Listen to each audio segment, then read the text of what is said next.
गले पर फंदे के निशान थे, दिल पर चाकू के 3 वार, सांस की कटी हुई नली।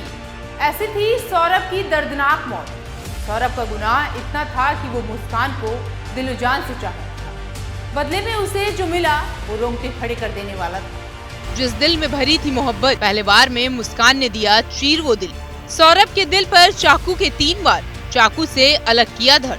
मेरठ में सौरभ की सनसनीखेज हत्या के मामले में पुलिस हर दिन नए खुलासे कर रही है।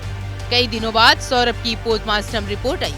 इस रिपोर्ट में इस पूरे वारदात की भयावहता और खुलकर सामने आई।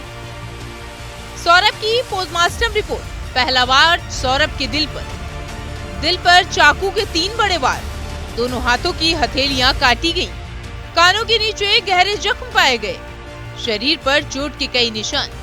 पोस्टमार्टम रिपोर्ट से पता चला कि सौरभ की हत्या 2 हफ्ते पहले ही की जा चुकी थी। उसके शव को जलाने का भी प्रयास हुआ था। डॉक्टरों ने बताया कि शव की त्वचा लटकी हुई थी और सारे दांत हिल रहे थे।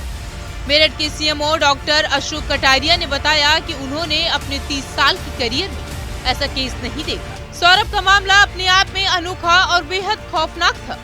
शुरू में ये सामान्य मामला लग रहा था, लेकिन जब शव को देखा गया तो सब सन्न रह गए। शव की हालत बेहद डरावनी थी। सौरभ की गर्दन धड़ से अलग कर दी गई थी, दोनों हाथ कलाइयों से कटे हुए थे और शरीर का बाकी हिस्सा भी अलग पड़ा था। यही नहीं, शरीर को छोटा करने के लिए उसके पैर पीछे की ओर मुड़ गए थे, जो कठोर हो चुके थे और उन्हें सीधा करना नामुमकिन था।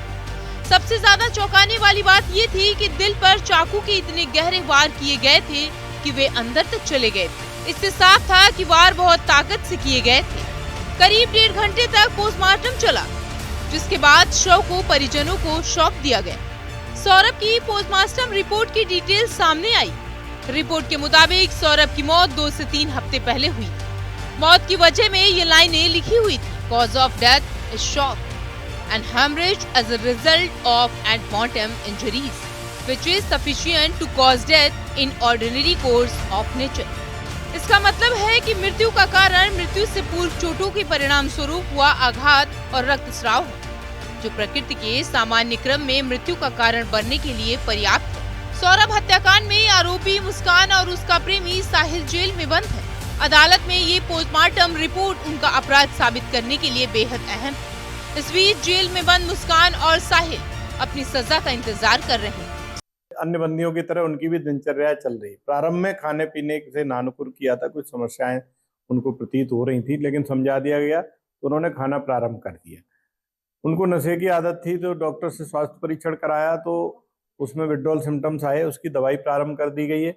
नशा मुक्ति केंद्र के माध्यम से भी उनका उपचार योग और मेडिटेशन और ध्यान के माध्यम से किया जा रहा है, और जल्दी ही 10 से 15 दिन में वो नशा से मुक्त हो जाएंगे तथा नशे की लत उनकी छूट जाएगी।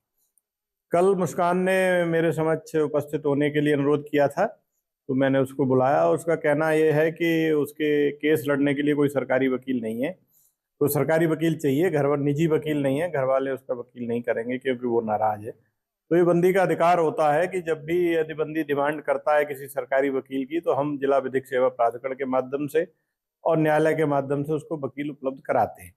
तो उसका प्रार्थना पत्र लेकर के माननीय न्यायालय को भेज दिया जाएगा तथा उसे सरकारी वकील की अनुशंसा की जाएगी। सौरभ के साथ हुई क्रूरता ने पूरे देश को हिलाकर रख दिया। सौरभ हत्याकांड में हर दिन हो रहे नए खुलासों से साफ है कि मुस्कान और साहिल ने दरिंदगी की हर हद पार कर दी। अब समय आ गया है कि कानून इनके गुनाहों की सजा दे। लेकिन एक सवाल हमारे समाज के सामने भी है, आखिरकार एक पत्नी इतनी क्रूर कैसे हो सकती है? इस सवाल का जवाब अभी भी किसी के पास नहीं है।